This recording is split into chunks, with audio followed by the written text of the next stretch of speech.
केंद्रीय मंत्री पशुपति पारस है हमारे साथ। सर, विपक्ष लगातार विरोध कर रहा है कल के कार्यक्रम का भी, यानी नई संसद बिल्डिंग जो इनॉग्रेट हो रही है उसका भी बहिष्कार किया है।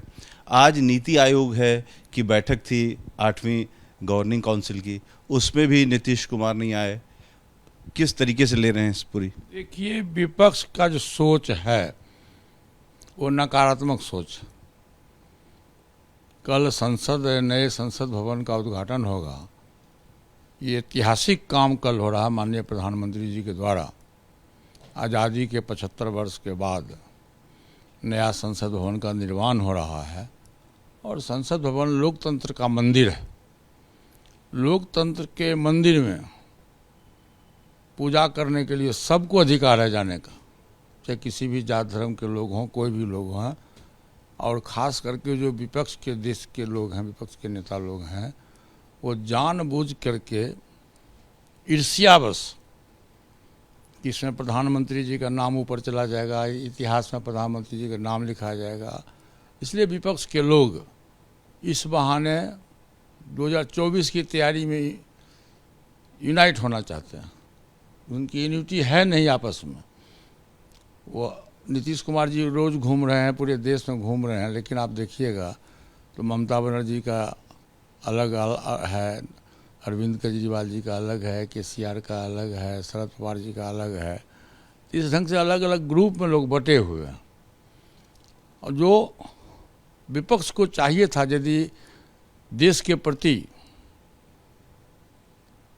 उन लोगों को यदि जरा सा भी देश के प्रति होता तो निश्चित रूप से कल के समारोह में तमाम विपक्ष को मिल करके माननीय प्रधानमंत्री जी का साथ देना चाहिए। विपक्ष कह रहा है कि राष्ट्रपति जी को आना चाहिए था, उनको बुलाना चाहिए था, उनसे इनॉग्रेशन कराना चाहिए था। देश का सबसे सम्मानी पद है। तो देश का सम्मानित तो सबसे बड़ा सम्मान तो संसद भवन है, जो लोकतंत्र का मंदिर है। हमको आप ये बताइए कि पूरे स्टेट में जहाँ जहाँ भी नया विधानसभा का उद्घाटन हुआ, किसी भी विधानसभा के उद्घाटन में महामहिम राज्यपाल को बुलाया गया? Sonia Gandhi ji as a member of parliament विधानसभा का जाकर के उद्घाटन की ना छत्तीसगढ़ में। किस हैसियत से की? देश का प्रधानमंत्री का पद एक गरिमापूर्ण पद है, और वो भी नरेंद्र मोदी जैसे प्रधानमंत्री जी का। आप देखे होइएगा, कभी 4 दिन पहले वो विदेश गए थे। अब विदेश में जो उनको सम्मान मिला, मैं समझता हूँ कि आज तक आज़ादी के बाद से आज तक हिंदुस्तान का कोई भी प्रधानमंत्री विदेश में गए होंगे तो वो सम्मान जो परम आदरणीय नरेंद्र मोदी जी को मिला, वो किसी भी नेता को नहीं मिला। आज विश्व के स्तर पर सर्वमान्य नेता के रूप में नरेंद्र मोदी जी के नाम है, तो पूरा विश्व नरेंद्र मोदी जी के पक्ष में है। और विपक्ष का भी, अपने देश का लोग विपक्ष जो हैतवा मचा रहा है। क्यों हैतवा मचा रहे हो? एगो हम लोग के देहात में एक कहावत है कि लोग अपने दुख से दुखी नहीं होता है, दूसरे के सुख से दुखी होता है। क्यों खुशहाल है? वही हाल विपक्ष का है यहाँ कि देश में चूँकि कल ऐतिहासिक दिन होगा, माननीय प्रधानमंत्री जी के द्वारा नए संसद भवन का उद्घाटन होगा, तो विपक्ष को ये बात पच नहीं रहा कि सामने में लोकसभा का चुनाव है, हम क्या करेंगे। इसलिए विपक्ष एक मुद्दा के तलाश में था। ये मुद्दा विपक्ष को मिल नहीं रहा। पूरा देश, देखिए, पूरा देश इस का निगाह कल के उद्घाटन समारोह में है, और पूरा देश प्रधानमंत्री जी के साथ। चूँकि देश की राजनीति में जब आप लोग भी चुनाव में जाते हैं तो एससी, ओबीसी और आदिवासी की जो वोट है वो, या उसके समुदाय के लोग हैं, उनसे आप लोग विशेष आग्रह करते हैं। जब राष्ट्रपति को नहीं बुलाने की बात आई तो विपक्ष ये भी कह रहा है कि चूँकि इन समुदाय से राष्ट्रपति जी आती हैं तो उनको इसलिए भी बुलाया जाना चाहिए था। उस समय विपक्ष कहाँ था जिस समय में द्रौपदी मुर्मू जी का राष्ट्रपति के नाम का घोषणा हुआ?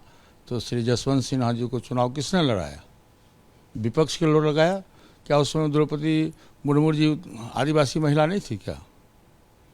इसका जवाब उनसे विपक्ष से पूछिए कि जो उतना बड़ा सम्मान एनडीए गठबंधन के द्वारा दिया गया, जब एनडीए की सरकार बनी 2014 में, तो सबसे पहले हमारे प्रधानमंत्री जी ने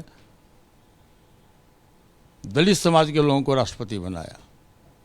फिर दूसरे बार जब मौका मिला तो वो आदिवासी महिलाओं को राष्ट्रपति बनाने का काम किया। ये सम्मान की बात है, इससे बड़ा सम्मान और क्या होगा। विपक्ष कह रहा है कि आदिवासी महिला को सम्मानित किया, राष्ट्रपति बनाया, लेकिन सजावटी तौर पर जब अब सम्मान देने की बात आ रही है तो उनको नहीं बुलाया। देखिए, हंसना गाल फुलाना एक साथ नहीं चलता, हंसना गाल फुलाना एक साथ नहीं चलता।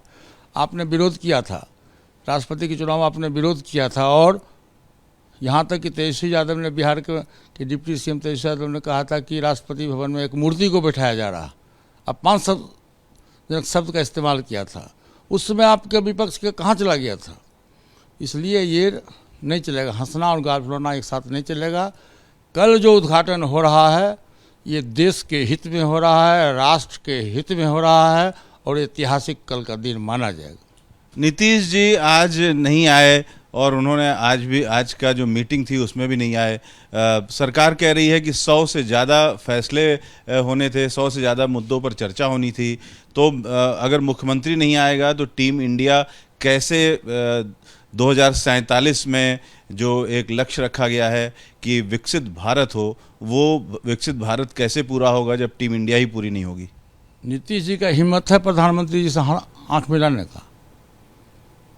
2020 का जो विधानसभा का चुनाव हुआ तो बिहार की जनता ने एनडीए गठबंधन को अपना मत दिया, और भाजपा के लोगों ने बड़ी दिल दिखला करके और कम वोट लाने वाले व्यक्ति को भी बिहार का मुख्यमंत्री बनाया।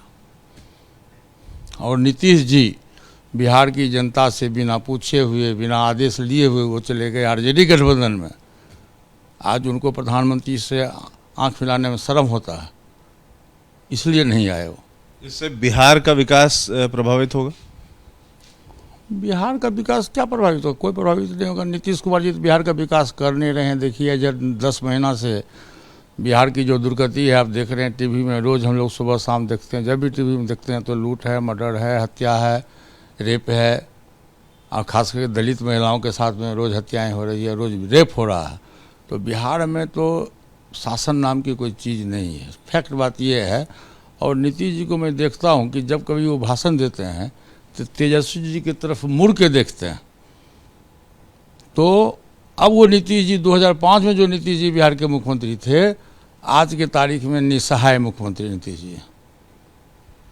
Ravikant, ABP news, Delhi.